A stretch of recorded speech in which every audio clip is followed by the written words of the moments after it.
Hello, friends. For most of history, the world's most dangerous weapons were easy to recognize. They were visible. A warship, a bomber, a missile, a nuclear warhead.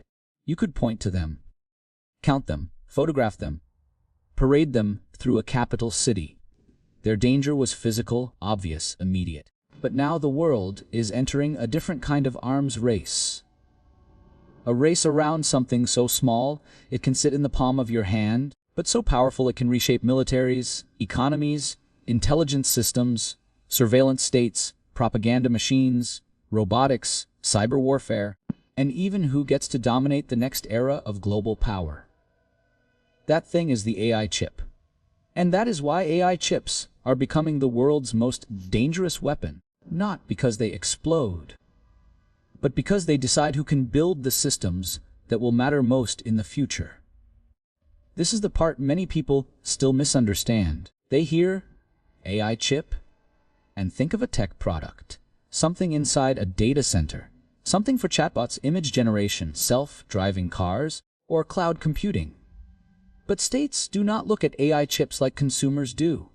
States look at AI chips the way earlier generations looked at oil, uranium, radar, and cryptography. As strategic infrastructure, as a choke point, as an advantage that can change the balance of power without firing a shot. And once you understand that, the whole story changes.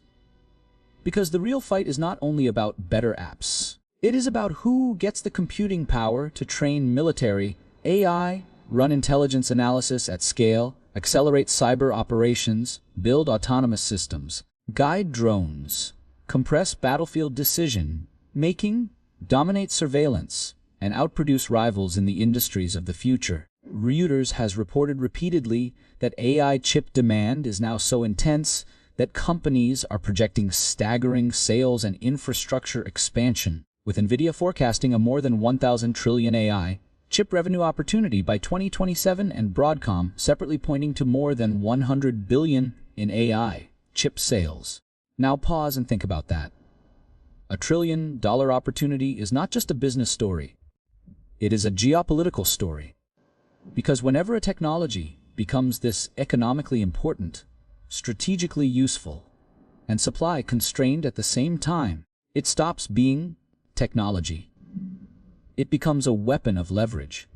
That is exactly what is happening with AI chips right now.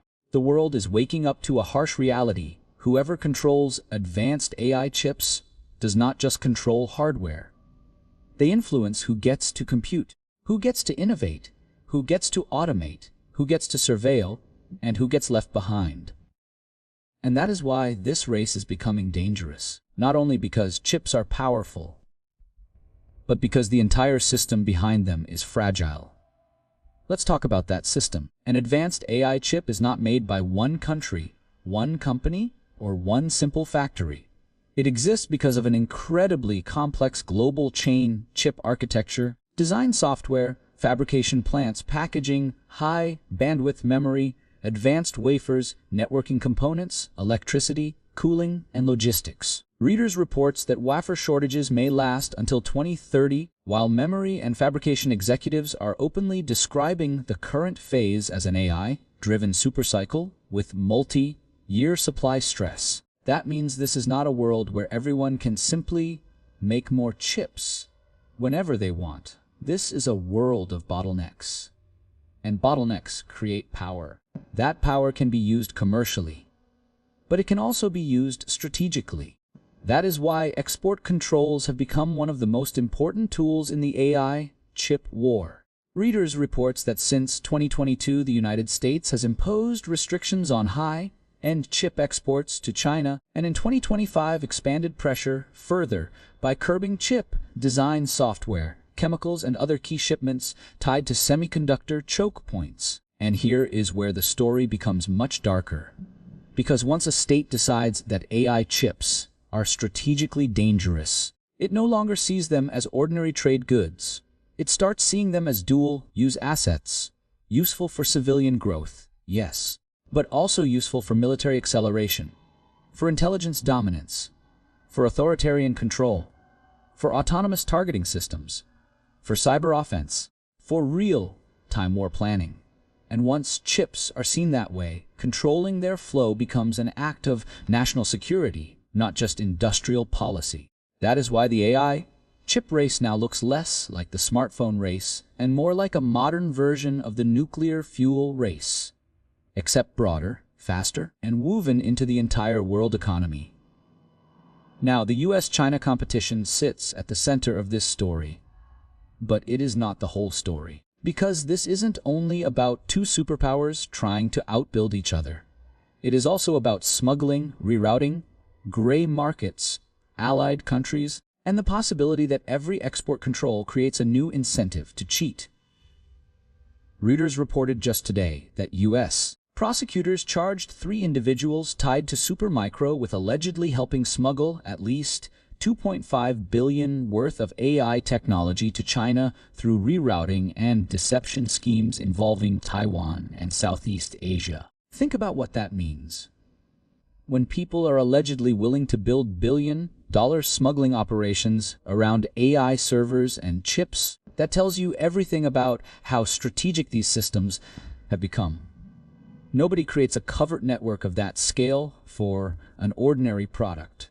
You do it for something states are trying to deny each other. That is what makes AI chips dangerous. They are now valuable enough to be restricted, smuggled, hoarded, weaponized politically, and fought over through regulation, diplomacy, trade pressure, and covert diversion. Now here comes the most important contrast in this entire story. A missile destroys something once. An AI chip can help build a system that shapes thousands of future decisions. A missile can kill on impact. An AI chip can power the models that choose surveillance targets, optimize drone fleets, speed up battlefield logistics, detect missile launches, generate cyber exploits, run intelligence triage, and influence entire populations through AI-driven information systems. In other words, the chip is not the final weapon. The chip is the machine behind the machines. That is why states are no longer arguing only about software. They are fighting over compute, because compute has become the new strategic oxygen. Without enough compute, your AI ambitions stay theoretical. Without enough chips, your military AI stays slower.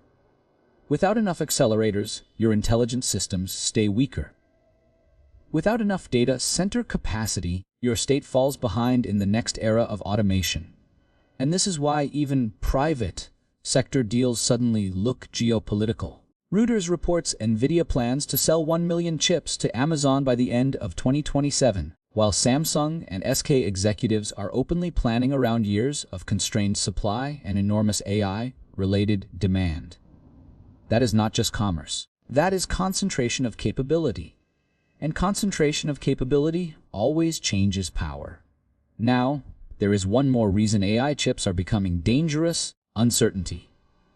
Governments still do not fully know what level of AI capability will become decisive in war, intelligence, and industrial competition. But they do know this. If they wait until the answer is obvious, they may already be too late. So, everyone is moving early. The United States is tightening and rethinking export regimes. China is trying to adapt and secure supply. Europe is being urged to scale semiconductor production. Gulf states are negotiating around chip access and data center investment. Reuters reports even U.S. export policy itself is in flux, with the Commerce Department withdrawing one planned AI chip export rule this month, while still signaling it wants stronger control through other arrangements. That policy instability is itself dangerous, because when the rules keep changing, companies rush, states hedge, smugglers exploit gaps, and allies start wondering whether access to AI compute will become political leverage tomorrow. And that brings us to the real fear at the center of this story. The fear is not just that AI chips are valuable. The fear is that they are becoming the foundational input for too many other power systems at once. Military systems, cyber systems, industrial systems, propaganda systems, surveillance systems, economic systems. When one input becomes essential to all of these at the same time, control over that input starts looking less like trade policy and more like strategic coercion. That is why AI chips are not just another technology boom. They are a new weapons race hiding inside the global economy. If you want to understand why AI chips are becoming so dangerous, you have to stop thinking of them as computer parts. That is the first mental shift, because a tank is a weapon by itself. A missile is a weapon by itself. A fighter jet is a weapon by itself. An AI chip is different. An AI chip is not just one weapon. It is an enabling layer. It is the infrastructure that allows many other systems to become faster, smarter, more autonomous, and more scalable. That is why states are taking it so seriously. Because if oil powered the industrial age, AI chips may power the decision-making age. And whoever controls the decision-making layer gains an advantage across multiple domains at once. Let's break that down clearly. First, military systems. Modern warfare is already moving toward greater automation, sensor fusion, drone coordination, real-time targeting support, and faster battlefield analysis. AI chips matter here because they provide the compute needed to train and run those systems at scale. The chip is what lets a military process huge streams of data from satellites, drones, radar, communications, and surveillance feeds fast enough to matter in real time. That broader shift is one reason why advanced semiconductor supply has become a national security issue rather than just a commercial one. Reuters has reported that the U.S. has increasingly treated advanced AI chips and related tools as strategic assets, requiring export restrictions to China and other controls across the semiconductor stack. Now think about what that means in war. A country with more compute can train better models. A country with better models can classify targets faster. A country that classifies faster can compress the kill chain. And a country that compresses the kill chain changes the battlefield. This is why chips are not only about who builds the best chatbot. They are about who speeds up military cognition. Second, intelligence. This may be even more important. Modern intelligence agencies drown in data, satellite images, intercepted communications, financial signals, shipping records, biometrics, cyber alerts, open source media, drone footage, and social media content. Human analysts cannot manually process all of this at the speed